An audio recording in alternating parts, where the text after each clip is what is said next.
Hi there, Steve Kaufmann. I'm going to stay with this theme of attitude and motivation, which is so important to language learning. But first, a housekeeping note. I had said that I would do videos in different languages, and I haven't been doing it. So here's what I plan to do. I have written up a blog post at my blog, which you can see, the link to it in the description here. And I'm going to basically cover this material in, 7, 8, 9, 10 languages. We'll see. Because I've been struggling with this idea that am I going to write a transcript or a translation and stuff. So it'll all be there in English. I'm going to essentially talk about the same thing in each language. If any one of you is either a learner of one of these languages or a native speaker and wants to provide a transcript, we'll put it up. But I'm not going to transcribe it in different languages, and today I'm going to speak it in English, but immediately thereafter in French. By the way, today is Canada Day, July 1st, Canada's national holiday. So congratulations to all Canadians. Motivation. I saw a very interesting video on TED or TED by a gentleman called Scott Geller, who is a professor of, I don't remember, psychology maybe, at a university in the States.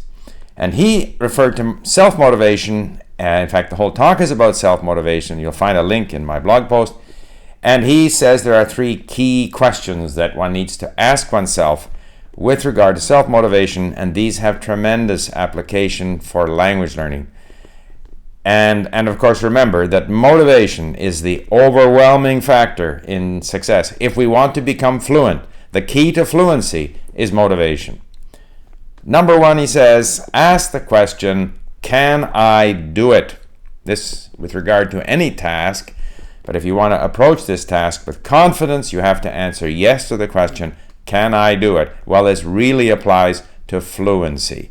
If you don't think you can make it, if you don't think you can reach the end of your journey, why start? You have to have this sense, I can do it.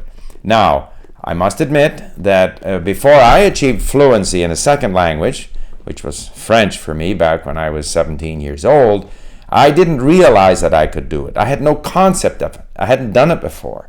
But once I achieved fluency in French, I was confident that I could achieve fluency in any language. And the next one for me was Chinese. And I remember a friend asking me, what if you fail? I had no feeling that I could possibly fail because I had already learned a second language. So first question is, can you do it? You have to answer yes. And if you haven't done it before, give yourself the benefit of the doubt. Because, as I say, if you're not confident that you're going to reach the peak of the mountain, don't climb the mountain. If you don't think you can reach your destination, don't start the journey. So first question, can I do it? Tell yourself yes. The second question was, will it work? Again, whatever I am doing, is whatever method I'm using going to work? This has real application for language learning. If you're sitting in a classroom and you don't think the methods are working, if you don't think the teacher's good, if you don't think the textbook is good, whatever method you're using, if you don't believe in it, you don't have the confidence, you're not going to get there. And I did a video about what I called the placebo effect. And just the fact that you believe in your method is going to make you more likely to succeed because you believe in it, just as when they do these medical tests and people on the placebo do better than people who have no medicine. So you have to believe that whatever you're doing works. Now, as you know, I believe that a lot of input, enjoyable input, interesting input as the major focus is the best way to learn. But there are people who have other views. So as long as you believe in the method, then you will be confident that you can succeed. If you don't like the way you're learning, find a different method. And the third question that Scott Geller asks is it worth it? And this is very important. If you don't feel a task is inherently worth it, you're not going to pursue or persevere in this task. Is language learning worth it? Well, obviously I believe it's worth it. I've done it, over a dozen times. I can go on about It's good for your brain, staves off dementia, good for our cognitive skills. I've made lots of friends, I access my literature. However, you have to feel that. You have to feel it's worth it. And I mean, to me, it's a no-brainer.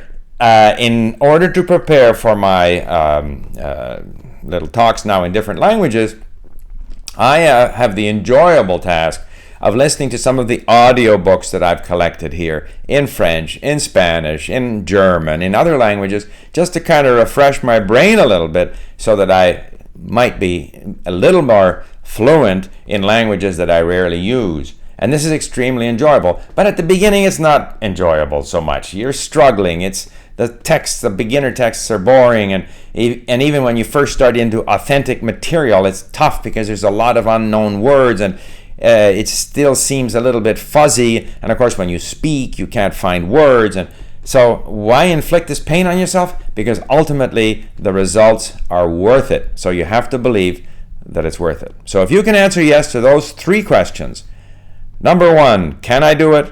Number 2, is it working? Will it work? And number 3, is it worth it? Answer yes. And if you can answer yes, persuade yourself to answer yes. Mind over brain. Become a confident learner and you will achieve fluency. Bye, and thanks for listening.